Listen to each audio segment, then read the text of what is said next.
Doğrusu Kobani olayları bir süreç meselesidir.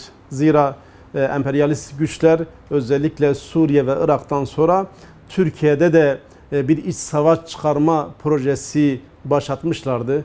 Bunu şu an inanıyorum ki halkımız bariz bir şekilde görülmektedir. Zira Gezi olaylarıyla başlayan, Hendek çukur siyasetiyle devam eden, 15 darbe teşebbüsüyle belki devam eden, en son bu ekonomi saldırılarla devam eden bir baskı furyası altına girmiş Türkiye. Bunun inanıyorum ki hem STK'lar hem partiler hem de halkımız farkındadır. Kobani olayları da öyle bir dönemdir. Bu süreç içerisinde bir süreçtir. Zira DAEŞ diye bir örgüt kurulmuş. Kim bilir belki emperyalist ülkeler tarafından. Zira bu DAEŞ örgütü Mısır gibi, Rakka gibi milyonları aşan illeri rahat bir şekilde alabilir iken 100 binlik, 200 binlik ya da 300 binlik bir Kobani ilçesine girdiği zaman aylarca orada tabiri caizse tıkanıyor, bir adım ilerlemiyor.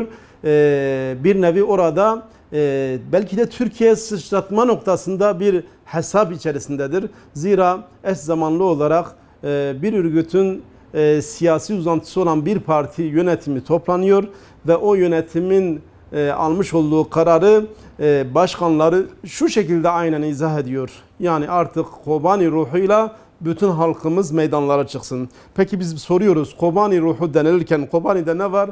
Kobani'de çatışma var. Kobani'de gözyaşı var. Kobani'de kan dökme var. Dolayısıyla düz mantık bu ne demektir? Kobani'de olduğu gibi Diyarbakır'da da, Batman'da da, Muş'ta da, Mersin'de de, Adana'da da, Van'da da aynı şekilde bir nevi insanlar sokaklara çıksın. Kobani'de olduğu gibi dağıtsın. Nitekim bunun çağrısını duyan, onlara bağlı olan çeteler, özellikle 2013 yılında kurulmuş olan YDGH çetesinin önünü çektiği bu çeteler, bu ayak takımları biz gördük Diyarbakır sokaklarını, biz gördük Batman sokaklarını, biz gördük Kızıltepe, Mardin sokaklarını ya da Van'ı ya da Adana ya da Mersin'i.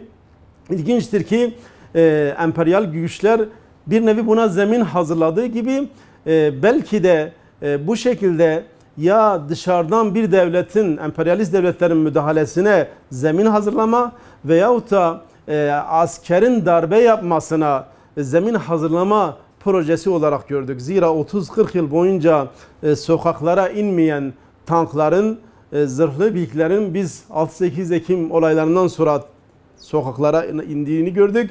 Ve ondan sonraki 15 Temmuz darbe girişimi, efendim söyleyeyim ve son ekonomi baskı furyasının da devam etmesi de bunu göstermektedir.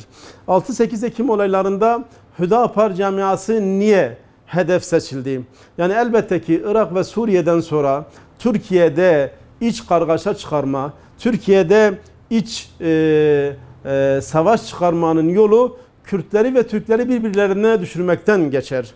Bununla ilgili zaten Cumhuriyet tarihinden beri Kürtlere uygulanan politikalardan dolayı, Kürtlere uygulanan Cumhuriyet tarihindeki uygulamalardan dolayı doğal olarak halkın rejime bir tepkisi vardı ve maalesef İslam'a düşman olan Marksist-Leninist anlayıştaki bir örgüt bunu istismar edip kısa bir zamanda halkın bir kısmının yanına çekiyor ve nitekim daha sonra biz 6-8 Ekim olaylarında bunların gerçek yüzünün görüldüğünü gördük. Halkın bunları tanıdığını gördük. Yani düşünün, yani o gün sırf inancından dolayı Kızıltepe'de belki de Kürt ve Türk olmayan Suriyeli insanların sakalından dolayı katledildiğini gördük. 2 kişi Kızıltepe'de katledildi.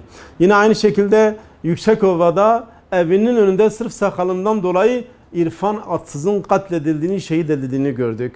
Van'da inancından dolayı, sakalından dolayı insanların öldürüldüğünü gördük.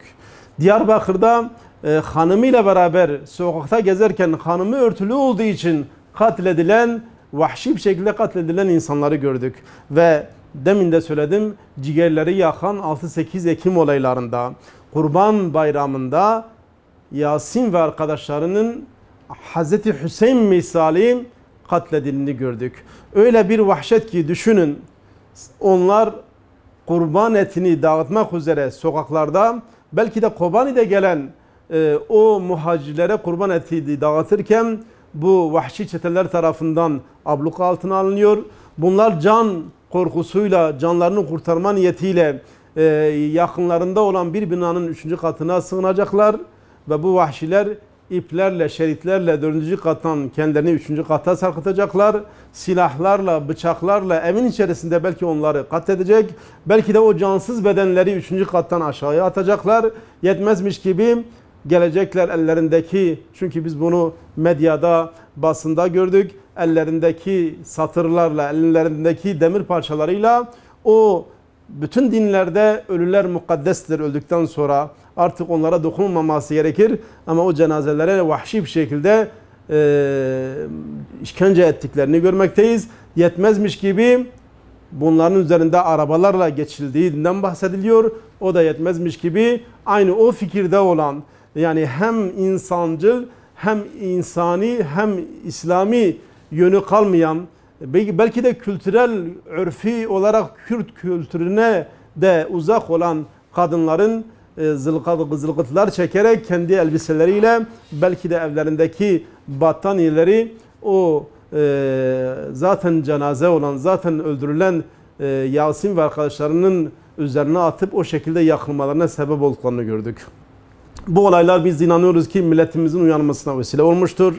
Her örgütün, her devletin nasıl ki bir kuruluş, yükseliş ve ondan sonra sona geliş, yıkılış dönemi başlamıştır. Temennimiz o ki zaten bu halkımızın kültürüne uymayan, bu halkımızın inancıyla hiçbir zaman barışık olmayan bu yapının halkımız tarafından görülmesi, bu yapının özellikle işbirlikçi olduğu görülmesi, zira emperyalist güçler tarafından belki de ülkenin bölünmesi için kullanıldığını görülmesi ve buna göre artık halkımızın bunlardan uzaklaşması hem dünya hem ahiretleri için faydalı olacağı düşüncesindeyiz.